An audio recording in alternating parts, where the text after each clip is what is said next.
Okay, good afternoon, everyone.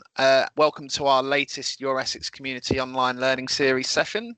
My name's Lee, I'm in the team at Active Essex, and today, delighted to be hosting today's session on legal structures and the ePortal. So before I introduce today's facilitator, Sarah, I just a couple of quick housekeeping bits about how the session is going to work. So today we've got a chat function available. So if you do have any questions at any point during the presentation, please do put them in the chat and we'll get them answered. Sarah said she's happy to be kind of nudged during the slides. So please do ask at the time and we'll get the questions answered during the session. The session today is going to be recorded and placed on the Your Essex Community YouTube channel, so you can revisit this, share it with colleagues, or if you have other partners or friends and colleagues that would find the information really valuable, then please do pass that on to them. If you're attending this session live, you're going to receive a follow-up email with the YouTube link and also all of the other Your Essex Community resources, which I'll just touch on now what they are. So, Sarah, if you want my next slide. Fabulous. So Your Essex Community is the Essex unified offer to support the voluntary and community sector, aiming to create conditions that help charities, community groups and social enterprises thrive. As part of the offer, there is an ePortal, which is a digital element of the offer, which provides information, advice, guidance, resources, and a range of topics like governance, safeguarding and trustees. This is constantly adapting and growing, and we're privileged to have Sarah along with us today, who is the ePortal element lead. So Sarah will be touching on some of the resources as part of today's session as well.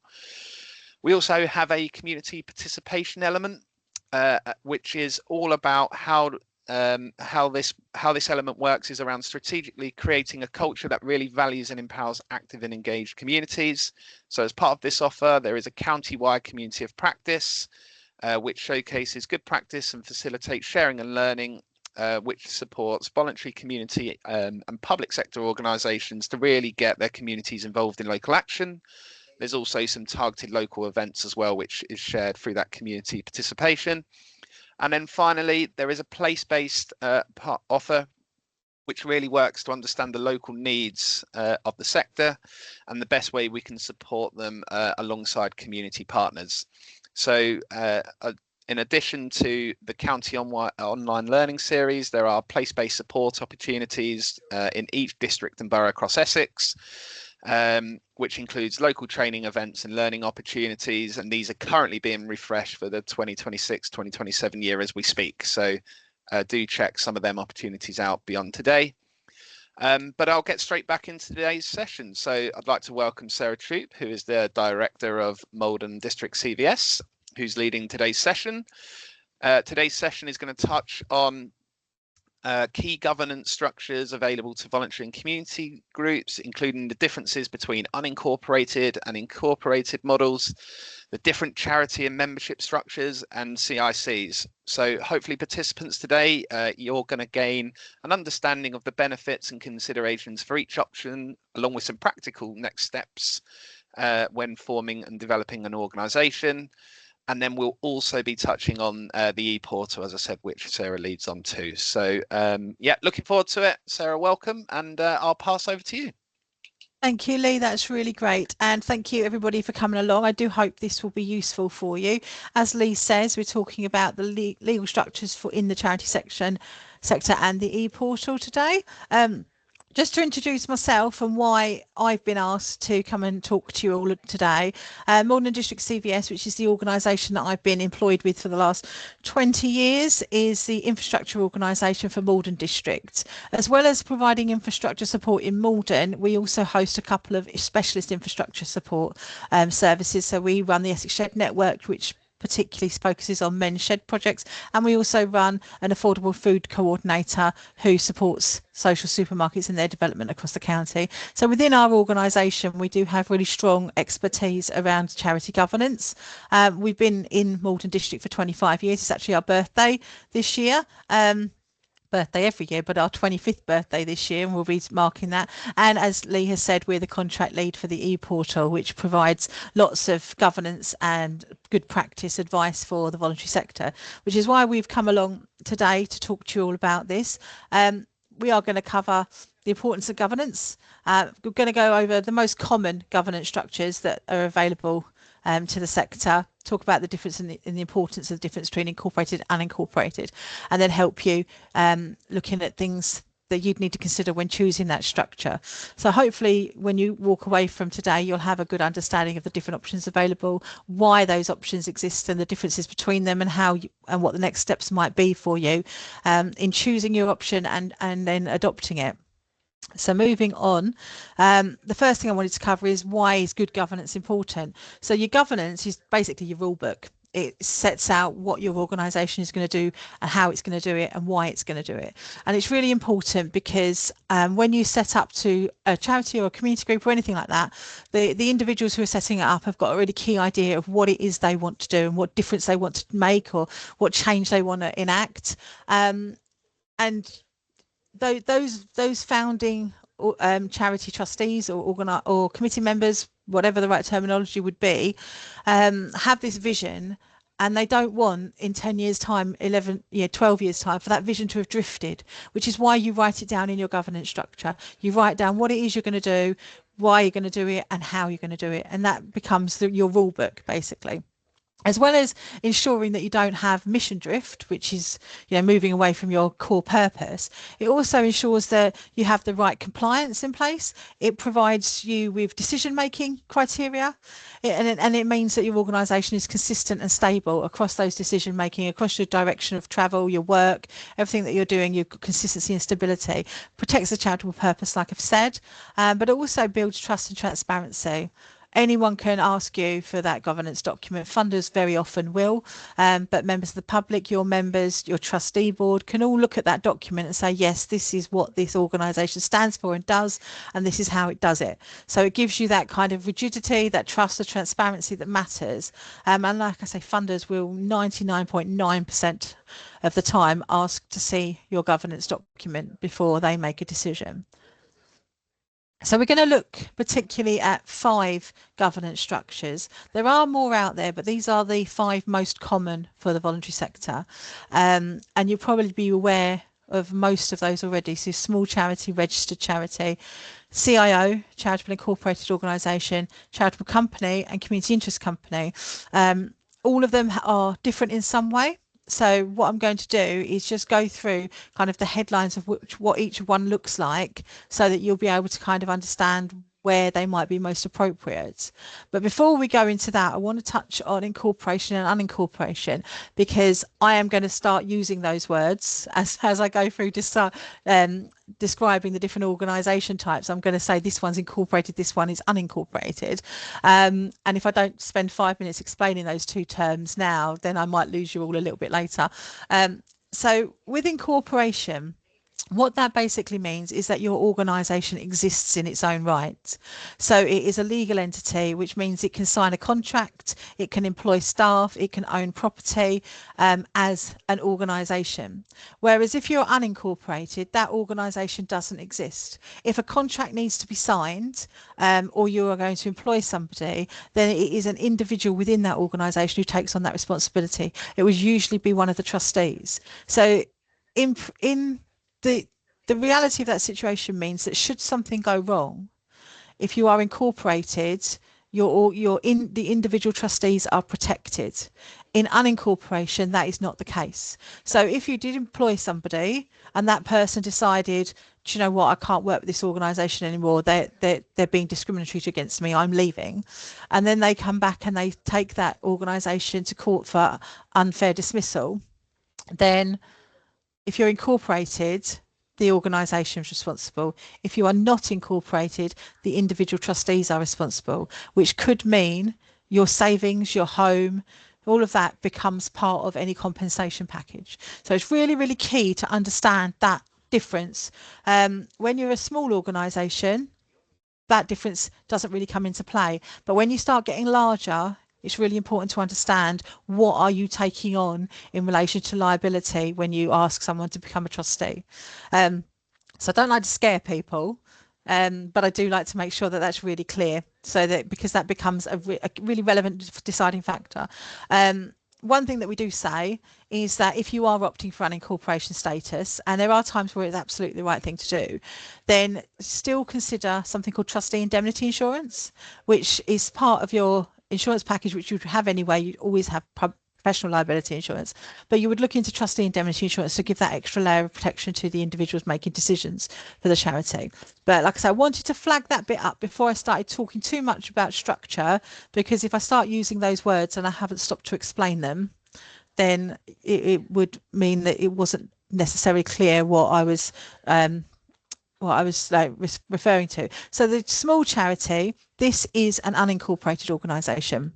This is the simplest and easiest organisation to set up because there are no formal registration requirements and there are no reporting requirements. So it's simply a case of writing your constitution, writing your guidance, writing down your vision statement and getting going. It is the perfect option if you are a small organisation, you're volunteer led, you don't intend to be anything other than small and volunteer led, you don't require that legal identity that we discussed. This option potentially would be the right one for you. A registered charity is very similar to a small charity in that it is still unincorporated. However, at this point, it has a registration requirement with the Charities Commission. Now, most people choose this one if they're a small organisation, but they've just hit that £5,000. At £5,000 level of income is when you are legally required to register with the Charities Commission. So you might be operating as a small charity for quite some time, then you hit the 5k mark, you now have a legal obligation to be a registered charity. And this one is still quite a straightforward option, but it is quite old-fashioned now as well. And we'll come to why this one's old-fashioned. And I think the next one is quite old-fashioned as well. But it's in there as an option. Yep, charitable company. This is also an old-fashioned governance structure. This is combines registered charity with a company limited by guarantee. Before the introduction of charitable incorporated organisations, which is the next one that I'm going to talk about, this was the way that charities protected themselves from liability. So this one gave a incorporated status through the company. By registering with Companies House, you became incorporated. By registering with the Charity Commission, you got the benefits of being a charity. It's old-fashioned now because the CIO status allows you to do both, but it is still an option that is available to you should you choose it. It does mean that you have to report to both the Companies House and to Charity Commission. So there is an additional administrative responsibility if you are taking this one on. The Charitable Incorporated Organisation, this came into being with the Charities Act, and I've forgotten the date of the Charities Act, so please forgive me. I want to say 2006, but I could be wrong. But it was brought in the Charities Act to address the issue that we've talked about, which is that charities don't have incorporation status. And in order for them to be incorporated, they need to register with Companies House as well. So now the Charitable Incorporated Organisation has been designed by the Charities Commission to create a registered charity that exists as a legal entity in its own right. This means that it can enter contracts and it can employ staff in its own name without that risk to the trustees. But you do not need to register with Companies House for this. As opposed to registered charities, you also don't need to have a £5,000 income. You can register with this one straight from the get-go, which is why registered charity and charitable companies are becoming less popular because this one does everything for you. This one gives you that protection, but it also you can get registered straight away. And you don't have to wait for that 5,000. There are two models of the CIO status that you can have: the foundation and the association model. So the foundation model, with that one, the governance is handled just by the trustees. This works very well for organisations where it's hard to have a meaningful membership. So things like carnival associations, village halls, and things like that, where actually your area of benefit is the entire community, it's everybody in a local area. So managing a membership from everyone in that local area would be extremely cumbersome. So therefore, it is easier for you to restrict the decision making to the trustees, and they're responsible for the running of the organisation. However, a lot of charity organisations do have a membership, and they do want that membership voice to be part of their governance. So a lot of organisations were set up as clubs where you've got people coming in using your services. They would be your membership, in which case they have voting rights in the association model, and they have decision making powers. So that if you did want to make some critical changes to the organisation, so for example, you did want to rewrite your charitable purposes, in the foundation model, the trustees can have a conversation behind closed doors and enact that change. In the association model, that conversation needs to then be put out to the membership, and they need to approve it and vote on it in order for it to be moved forward. So there are pros and cons of both of those. And different organisations, when you're setting up, you'll be thinking about, well, what's the best way for us to make decisions moving forward? Do we want to have that member voice, or is that member voice going to be too difficult for us to administer, in which case we have the foundation model, but you would still look at how do you include the people affected by what your organisation is set up to do in decision making. And that would be through surveys and questionnaires and ways that they could influence but not ultimately make decisions. This is becoming probably one of the most popular structures because of that legal protection, the restriction of only having to report to one governing body, and then obviously the flexibility of the two different models that you can adopt. So if you do find yourself in a situation where it's important to have that incorporation, this one would be potentially the one that you'd look at first. However, the last one that gives you incorporation status is the community interest company, which I always refer to as having a foot in both camps, because it does sit within the voluntary sector, but also it is technically part of the private sector because it is a company and it doesn't have a registered charity number. All of the other ones we've talked about, with the exception of small charities, does have a charity number. And so CICs can be useful, particularly if you're expecting to get your income through trade. Not solely through that, but it tends to lean more towards that. If you're looking at creating an organisation that is going to trade but has public benefits, then community interest company would be a useful one for you to look at, because you can still apply for some funding and get some kind of some of the benefits that you see within the voluntary sector. Not all, but some.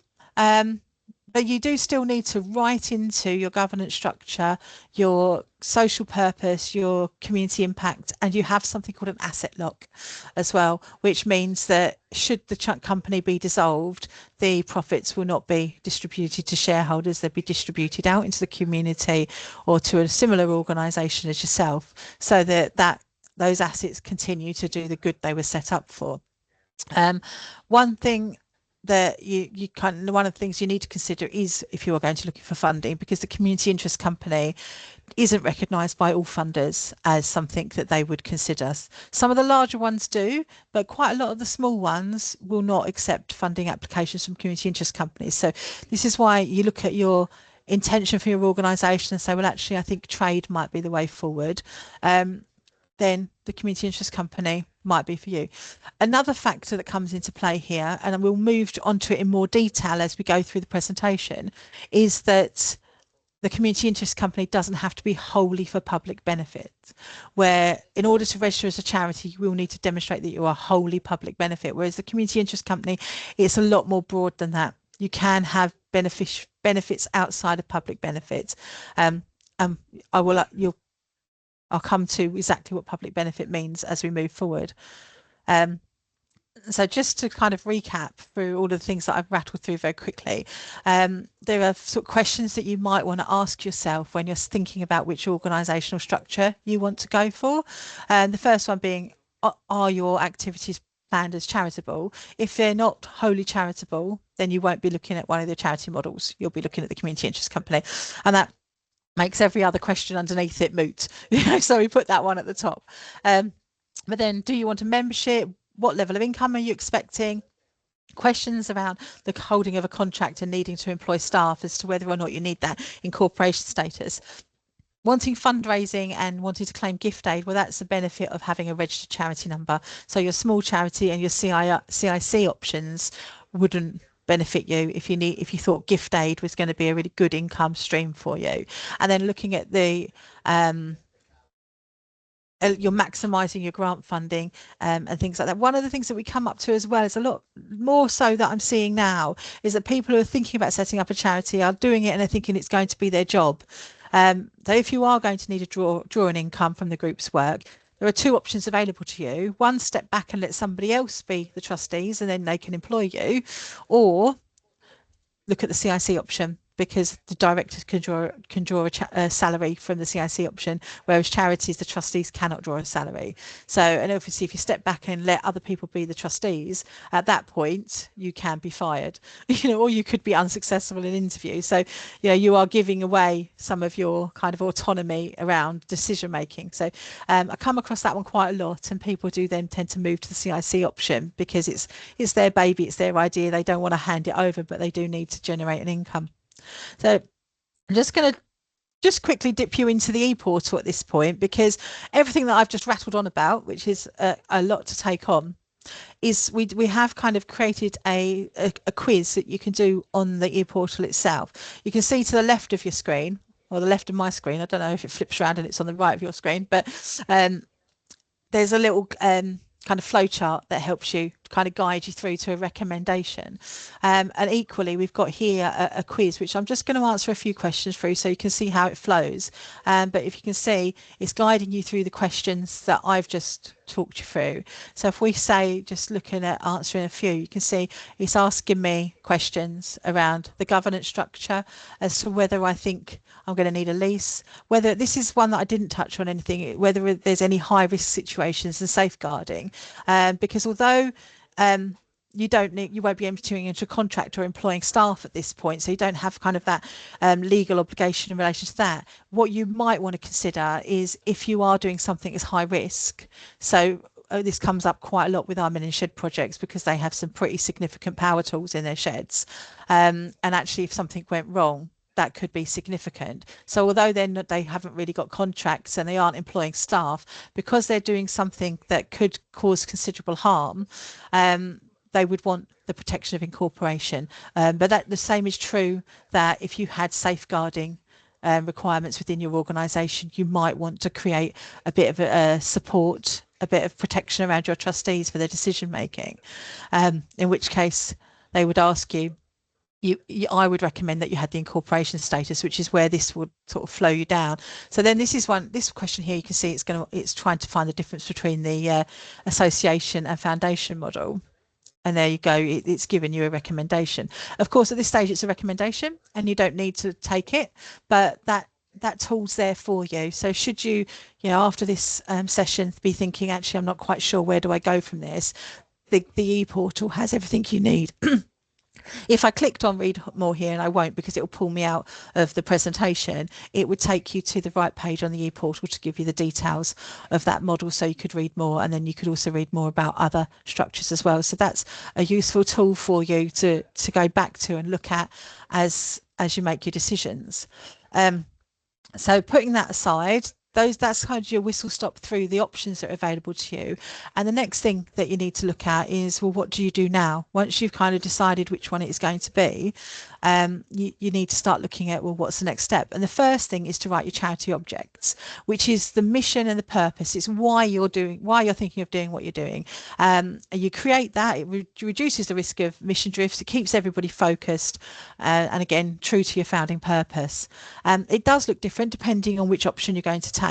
For organisations that are going to register with the Charity Commission, they have a particular structure that they like you to follow, which I'm going to look at.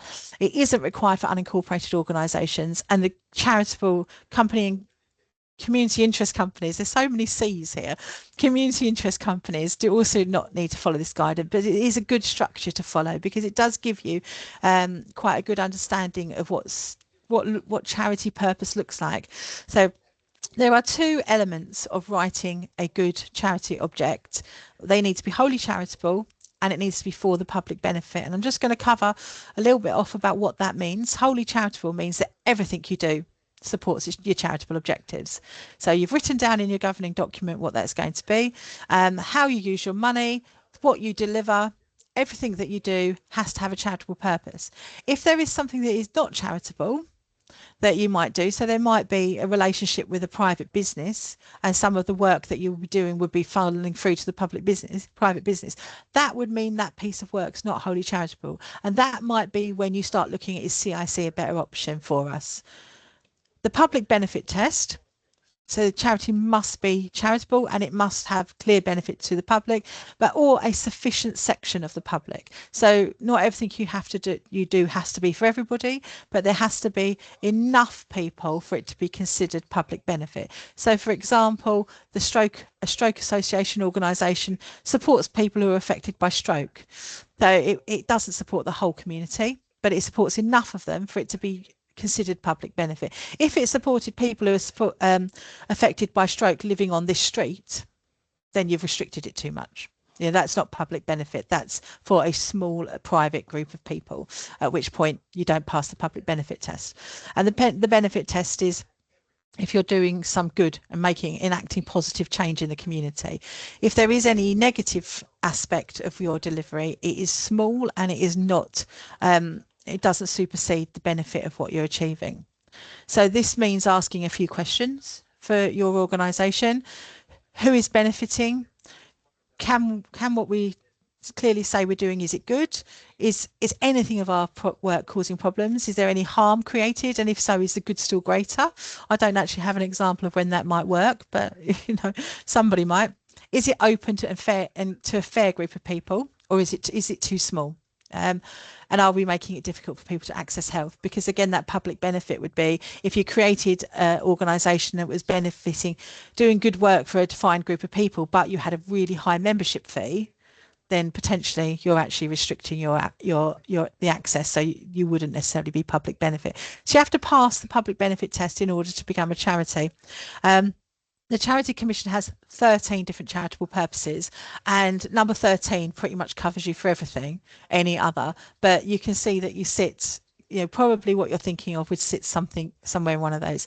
And like I say, right at the very bottom, there's anything else. So it is quite open, and I would hope that when you're sitting here thinking about creating a charity, you're going to find yourself aligning to one of these purposes.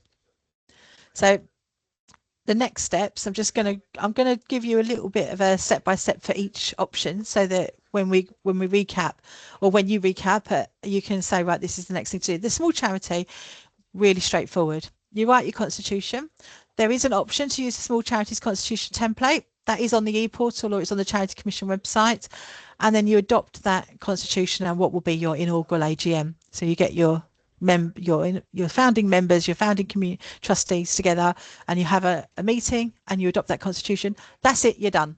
Straightforward, really, really simple, because you're not registering with anybody. At that point, you then develop your policies, you set up any bank accounts that you need, and you can start delivering your services. So that one can be really quick. You can come and have a meeting with me on the Monday, you can be set up on the Tuesday. It's really straightforward.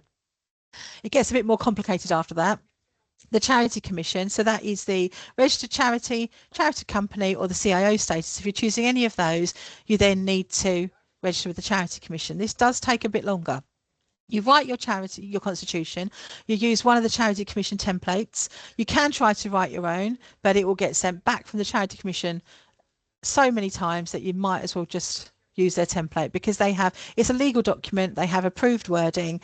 It makes life a lot simpler just to download their template and adjust it as you need to. You then follow the same steps to adopt that constitution at an inaugural AGM. And there is an online application process that you go through with the Charity Commission, which asks more questions. So you register with them and you start that process. They will want to see your constitution, because they'll be checking that your objects are written in a way that then demonstrate that they're for the public benefit and they're wholly charitable. And then they will also ask you more questions. They'll ask you about your membership. They'll ask you about equal opportunities. They'll make sure that you're not putting barriers in place for people to join. And if you are, you've got a justification for that barrier. And there's also a trustee declaration form that you have to fill out, which every trustee, all of the founding trustees have to sign individually, and that needs to be uploaded. And at that point, you can then develop policies and set up your bank account. Having said that, you exist as an organisation at the point that you adopt your constitution. You just won't have your charity number and you won't be a registered charity. So at the point that you've adopted your constitution, you have in effect become a small charity. So you can start delivering at that point, but the charity process can bubble away in the background and that takes a bit longer. If you're specifically needing a charity registration number for a funder, then obviously you'll have to wait until that process is complete. For Companies House, it is slightly different, and it's not free, whereas the other two are straightforward and free. You need to write your articles of association, and that includes an asset lock body, which we talked about. The asset lock is that protection that any income that comes into charitable, the community interest company at the point of it being dissolved is then given out to an organisation that has the same purpose. It can't go to another business, a private business, and it can't go to an individual. So it will go to, for example, if it was a men's shed, I'll use that as an example because I know about them. If you had a men's shed in Malden Close, it would give it to the men's shed in the nearest men's shed to it. Or it could come to somewhere like a CVS who could hold it and then redistribute it to a similar organisation. You do then need to write a community interest declaration, which is where, if you've thought about the charitable purpose and looked at the charitable objectives, if you've used that kind of guidance to create your vision and your mission statement, that will be what goes into your community interest declaration. That's Companies House checking that, yes, you are entitled to be a CIC. What you're doing has got some kind of wider public benefit. So using the kind of guidance from the Charity Commission is helpful there. It's not mandatory, you don't have to, but it's helpful. There is then an application fee that you have to pay, £115 if you can do it online, a little bit more if you have to submit paper copies. And at that point, you can then start developing your policies, setting up your bank account and start your delivery. So those are the kind of the key next steps. I'm going to pause now because everyone's heard enough of my voice, but I'm really happy to take any questions on anything that I've said, if there's any need for clarity. If not, and I'll let Lee jump in a minute, I have got a little bit more around the EPortal to introduce you, but I thought I'd just take a little bit of a break at this point. Thanks, Sarah. Super clear. We've had no questions though in the chat. So well, that either means it wasn't super clear or it was so good that nobody. And I don't mind either way. We'll give people a little bit of time to warm up then potentially for any questions. But no, I think you've demonstrated that very clearly throughout, and given the structure there, and particularly how you use the EPortal to show kind of that flow chart as well for the options, I think was really clear too. So is there any questions? No, I don't think so. No, lovely. Well, I won't take it personally and I'll move on. So I just wanted towards the end of the presentation just to introduce the EPortal. I've referenced it a little bit as I've been talking. As Lee introduced at the beginning, it is part of your Essex community offer, and Malden District CVS is the lead partner. So this is the address for the EPortal. It's an online resource. It is developed by sector experts, but it is supported by AI expertise. So we've got an AI partner as well who is helping us. So what the EPortal has is a range of static content. So the governance stuff that we've talked about, there's other things around being a trustee, managing your volunteers, safeguarding. It is growing all the time. We also have a bespoke chatbot, a little chatbot that sits on the website that you can just talk to, that will draw from trusted sources. And the difference between the chatbot that we have on our portal and the wider internet is that this chatbot is pulling from those trusted sources first, and we've told it where to look, and we've said please make sure you prioritize content from these pages, so you know that what you're getting back from that chatbot is curated from those trusted sources and is going to be as reliable as we can make it. We have news and sector information from, including from our wider partners, and we have social media content as well. You've seen one example of the kind of self-assessment forms that we have on there as well. So we've got the one that can help you shape your governance, but we've also got things around checking your volunteer management, so the health checking it. Trusteeship is a good one as well, because it is about giving yourself a score as to how well do you know everything you need to know to be a good trustee, both for the individual and then again done at organisation level. And more of them are adding on all the time. We've just done one, a test your DBS knowledge one as well. So they're really good for you to be able to just to dip in and understand where you are in terms of your governance, your good practice, your policy development, things like that. If you are interested in knowing a bit more about it, then we do regular webinars, which is myself talking at you again, but also I'm joined by Jordan, who is the member of staff who really manages and runs the site, and we can talk through it in a little bit more detail and demonstrate it a little bit more. You're welcome to go and test and learn on your own, but if not, if you'd like someone to kind of give you that guided first tour, then please do join us for that one in June. The booking link's there, and I'm sure Lee will circulate it as well. If you are watching this on record, then I'd suggest popping onto the ePortal and having a look on the news page, because that will be where the most up-to-date information is. I think that is me done. Brilliant. Sarah, thank you very much. Yeah, excellent presentation. As I said, super clear, and I've learned a lot as well from being in the audience for that session too. We've certainly seen kind of lots of organisations receive the wrong advice or set themselves up as CICs but with charitable outcomes, and yeah, there you go. We've got a couple of things in the chat now saying very good, very clear, thank you, and some really positive responses. So thank you for that. One thing to note is, if you have got it wrong, if you have chosen the wrong structure and a little bit further down the line you realize that it is wrong, none of this is set in stone. There are processes behind the scenes about how you convert a CIC to a charitable incorporated organization, how you convert a registered charity to a CIO, all of that kind of stuff. So if you have got it wrong, then you can just revisit, and then there are processes in place, and the ePortal will have the guidance in place, or you can come to me and I can help with that. Because people, like you say, Lee, people do get it wrong. They do get duff advice, or they think it's going to be one thing and it turns out it's something else. So nothing's set in stone.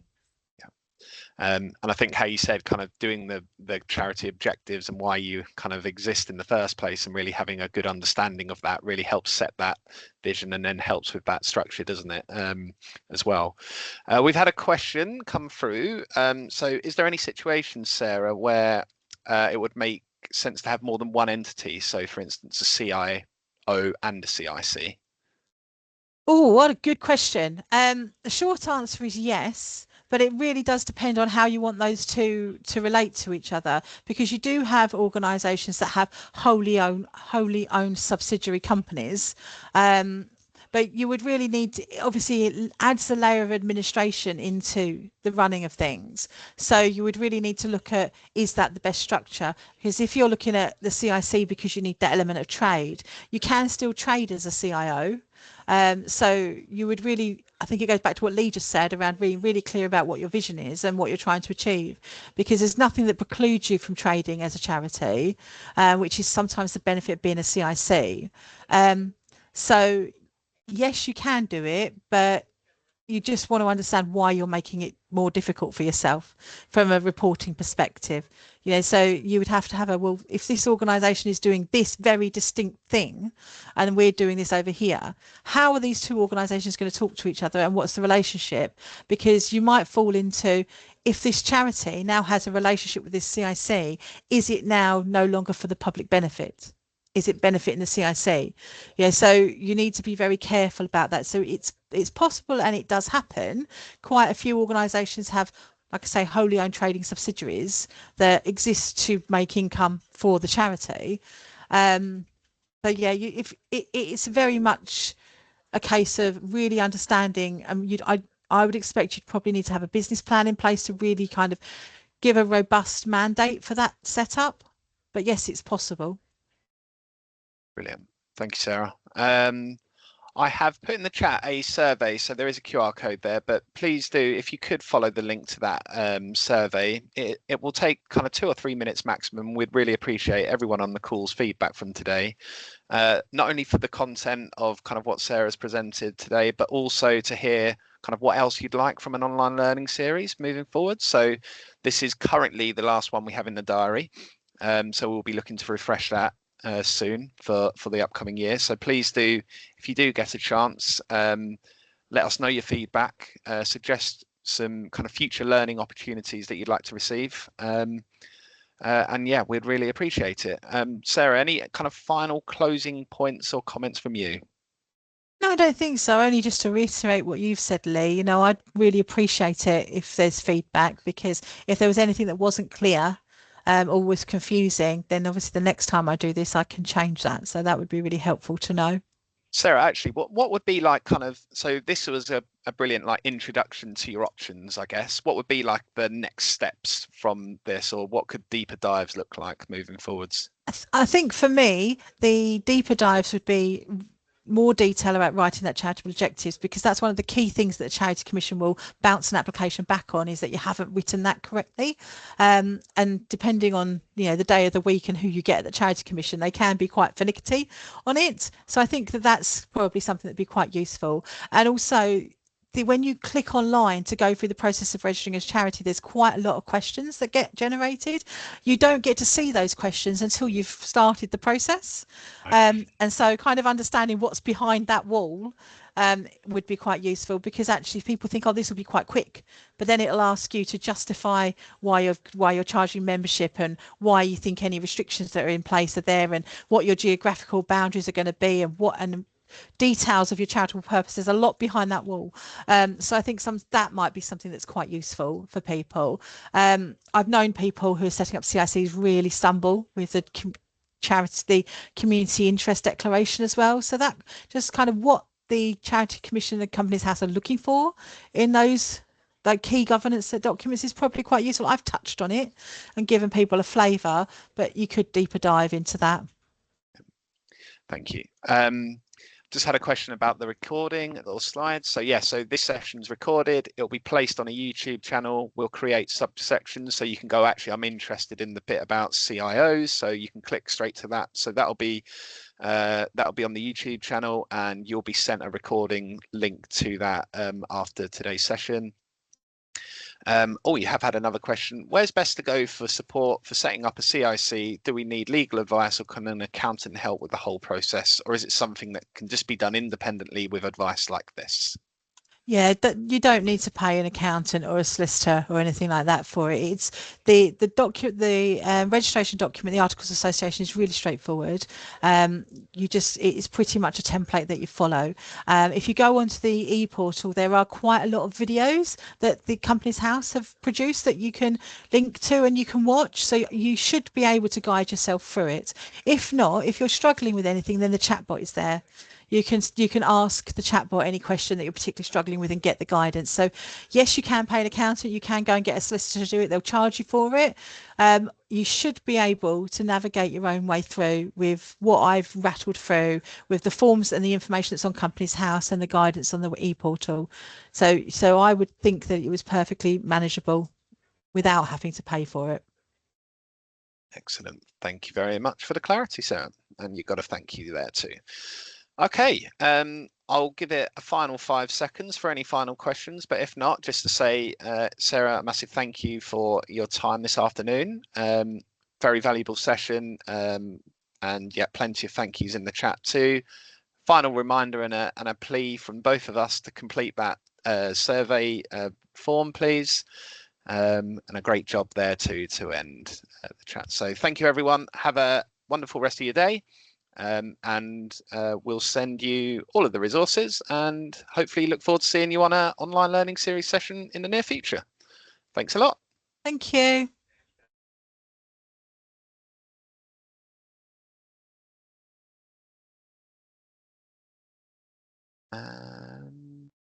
Who's go? To go.